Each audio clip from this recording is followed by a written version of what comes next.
Maybe you helped a friend remove old insulation from their attic one weekend. Maybe you did a DIY renovation project that disturbed asbestos materials. Maybe you were in a building when repair work was being done and asbestos was present. It was just one time, just a brief exposure. You're probably fine, right? Today, I need to tell you the uncomfortable truth about one-time asbestos exposure, because the answer, it's not as reassuring as you might think. I'm Terri Oppenheimer, and I've been writing about mesothelioma and asbestos for the website mesothelioma.net for over a decade. Understanding the real risks of brief asbestos exposure, it saves lives. Let's start with what the science actually tells us about one-time or brief asbestos exposure. The official position from medical and scientific organizations is that there's no known safe level of asbestos exposure. Hear that again, no known safe level. This means theoretically, even a single exposure to asbestos fibers carries some risk of causing disease decades later. But, and this is important, risk exists on a spectrum. The relationship between asbestos exposure and disease isn't binary, where any exposure definitely causes cancer. It's dose dependent, meaning high exposure levels and longer duration of exposure increase your risk.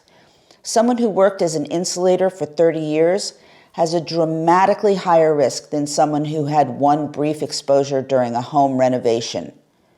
What we know from research is that most mesothelioma cases occur in people with significant occupational exposure, years or decades of regular asbestos exposure in the workplace. The typical mesothelioma patient worked in construction, shipyards, manufacturing, or they served in the military where they encountered asbestos regularly over many years. But, and this is the uncomfortable part, there are documented cases of mesothelioma in people whose only known exposure was brief. We've seen cases in people where exposure lasted only weeks or months. There are reports of mesothelioma in people who've only had a single significant exposure event. These cases are rare, but they do exist. The challenge is that we can't predict who will develop disease from brief exposure and who won't. We don't fully understand why one person with massive asbestos exposure lives to 90 without developing mesothelioma, while another person with minimal exposure develops the disease at 60. It's an absolute mystery. Now, I want to take a little break here for a second and ask you a favor. If you're finding the information in this video helpful, please hit the like and subscribe buttons. It really helps us get seen by more people. If you have questions you'd like answered or a topic you'd like me to cover in a future video, send me a note in the comment section below. And make sure you watch this video until the end, because I'm going to give you information about accessing help and resources. Getting back to what we know about the dose-response relationship, research suggests that brief, low-level exposure carries a much lower risk than heavy, prolonged exposure. If risk exists on a scale from 0 to 100, someone with one weekend of exposure might be at risk level 2 or 3, while someone with 30 years of occupational exposure, they're more likely to be at risk level 80 or 90. The risk isn't 0, but it's not the same as chronic exposure. The latency period for mesothelioma is typically 20 to 50 years, with an average of around 30 to 40. This means if you had a brief exposure today, you likely aren't going to develop symptoms until 2054 or later. This long latency makes it tough to study the extent of brief exposure. By the time someone develops mesothelioma, in 2054 or 2056, can they accurately recall a brief exposure? How can people track what happened 30 or 40 years ago? Here's what you should do if you've had one-time or brief asbestos exposure. First, don't panic. Brief exposure doesn't mean you're definitely going to develop mesothelioma. Most people with brief exposures don't develop asbestos-related disease, so panicking and suffering constant anxiety about something that might never happen, it's not going to help. Second, document your exposure and write down when it happened, where, what you were doing, approximately how long the exposure lasted, and whether you wore any protective equipment. Then tell your doctor and have them include all this information in your medical record so that if you do develop symptoms decades from now, it can be used to support both a diagnosis and legal claims. Third, be vigilant about your symptoms, but don't become obsessive. Know the warning signs of mesothelioma: persistent shortness of breath, chronic cough, and unexplained chest pain. If you develop these symptoms, especially as you get older, remind your doctor about your exposure history and ask about appropriate testing. But please don't obsess over extensive medical testing when you feel perfectly fine. Annual physicals and paying attention to your health are appropriate.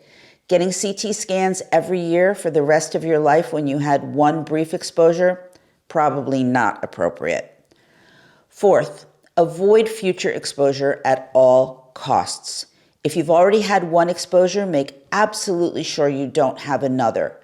Before any home renovation projects, have materials tested. And if you work in an industry where asbestos may be encountered, follow all safety protocols religiously. Never take chances with asbestos. Fifth, don't smoke. If you had brief asbestos exposure and you smoke, you're dramatically increasing your risk of lung cancer. Smoking and asbestos exposure together create a multiplying effect, much higher than either factor alone. Smoking does not appear to increase mesothelioma risk as much, but it definitely increases asbestos-related lung cancer risk. Now let's talk about what constitutes a brief exposure versus significant exposure. One afternoon disturbing asbestos materials in your basement, that's brief. One weekend helping a friend with demolition where asbestos was present, that's probably brief too. Working for a few weeks on a construction site where asbestos was being handled might be brief to moderate exposure. But if you worked for several months in a job with daily asbestos exposure, that's no longer brief. That's occupational exposure. If you were exposed repeatedly over years, even if each individual exposure was short, that's cumulative. The more exposures you've had, the higher your risk. For people with truly brief, one-time exposure, the question is generally, should I worry about this for the rest of my life? And the best answer I can give you is some awareness is appropriate, but constant worry is not. You should know you were exposed, you should document it, you should be aware of symptoms, and you should mention it to your doctor.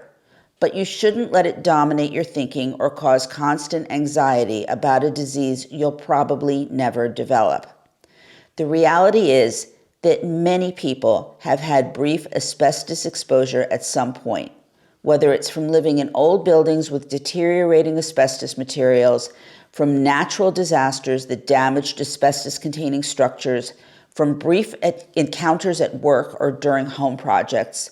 The vast majority of these people will never develop mesothelioma, but some will, and that's the uncomfortable truth. We can't give you a guarantee that brief exposure is safe. We can tell you that the risk is much lower than with heavy exposure, but we can't tell you it's zero. What we can say with confidence is that the risk from brief exposure is low enough that it shouldn't prevent you from living a happy life. It should make you cautious about future exposure, it should make you aware of symptoms to watch for, and it should definitely be part of your medical history. But it shouldn't cause constant fear or anxiety about a disease that statistically you're unlikely to develop. The truth about one-time asbestos exposure is that there's no known safe level. Brief exposure carries some risk, though much lower than prolonged exposure. Most people with brief exposure never develop the disease, but documented cases do exist. So keep a record of your exposure, let your doctor know, familiarize yourself with and be vigilant about symptoms, avoid future exposure, and don't smoke. But don't let one brief exposure dominate your life with constant worry. For lots more information about asbestos exposure and its health risks, visit mesothelioma.net, or you can speak directly to one of our helpful patient advocates. Just call us at 1-800-692-8608, or you can use the live chat feature that's on our website. As for me, remember, you can tell me what you'd like to hear about in the comment section below, and I'll see you next time.